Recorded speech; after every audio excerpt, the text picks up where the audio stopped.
इधर मोदी फीता काटने की तैयारी में थे, उधर धाकड़ जज ने बागेश्वर बाबा के पक्ष में दे दिया फैसला।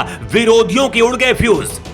बागेश्वर बाबा के खिलाफ कोर्ट पहुंचा था वकील, लेकिन इस दिलेर जज से हो गया सामना। भरी कोर्ट में ही कर दिया बुरा हाल। धीरेन्द्र शास्त्री की कथा रोकने वालों को इस सिंघम जज ने सिखाया सबक। सनातन पर उंगली उठाने वालों की हो गई बोलती बंद।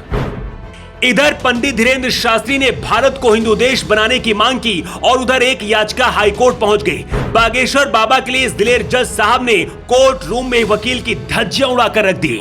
जज साहब ने वकील से कहा कि सारी वकालत खत्म कर दूंगा और जेल भेज दूंगा। बागेश्वर बाबा के विरोधी बहुत खुश थे, लेकिन जब उनका सामना इस धाकड़ और दिलेर जज से हुआ तो पसीना आ गया।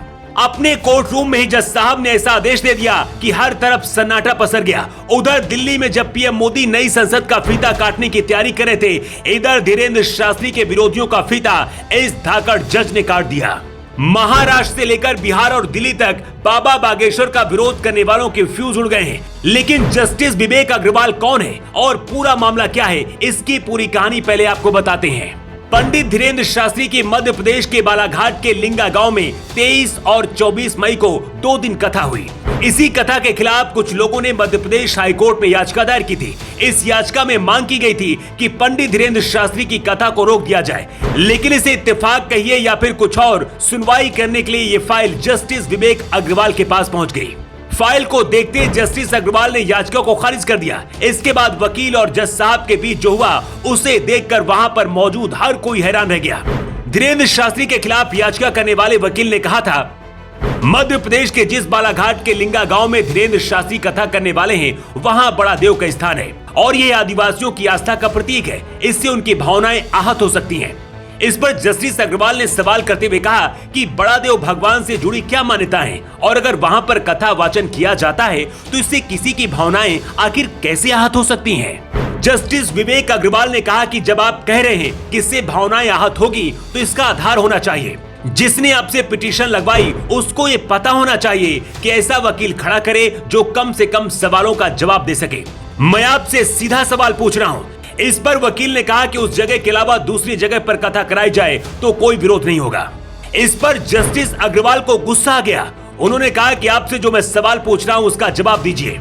आप ये तय करने वाले कौन होते हैं कि कथा किस स्थान पर होनी चाहिए और कहां पर नहीं होनी चाहिए? आपको ये बताना होगा कि क्या मान्यताएं हैं और कथा वाचन से उन मान्यताओं पर कैसा कुठाराघात होगा। इसके बाद जस्टिस विवेक अग्रवाल ने कहा कि आपके खिलाफ मैं अभी अवमानना का नोटिस करता हूं। आपको बात करने का तरीका पता नहीं है। जरा से भी उल्टी सीधी बात की तो यहीं से जेल भेज दूंगा। सारी वकालत आपकी खत्म हो जाएगी। बदतमीजी करना भूल जाओगे। तहजीब से बात करना सीख लो। जस्टिस विवेक अग्रवाल को इतना गुस्से में देखकर वहां पर मौजूद हर कोई हैरान रह गया। लेकिन जस्टिस अग्रवाल को इतना ज्यादा गुस्सा क्यों आया, इसकी वजह भी आपको बताते हैं। दरअसल पिछले कुछ दिनों से जहां भी बाबा बागेश्वर की कथा होती है वहां पर कुछ ना कुछ बवाल हो जाता है। उनकी कथाओं को रोकने की कोशिश की जाती है। बालाघाट के लिंगा गांव में भी कुछ ऐसा ही हुआ। धीरेन्द्र शास्त्री को सुनने के लिए यहाँ पर हजारों आदिवासी लोग पहुंचे थे, लेकिन कुछ लोग साजिश के तहत ये कथा रोकना चाहते थे। जस्टिस अग्रवाल भी ये बात समझ गए थे कि वकील के पास कोई जवाब नहीं है और यही वजह रही कि कोर्ट रूम में जस्टिस अग्रवाल ने विरोधियों के फ्यूज उड़ा दिए। वैसे आपको क्या लगता है, क्या जस्टिस अग्रवाल ने बाबा बागेश्वर के खिलाफ याचिका को खारिज करके सही किया? आपकी क्या राय है, कमेंट बॉक्स पर लिखकर आप जरूर बताएं।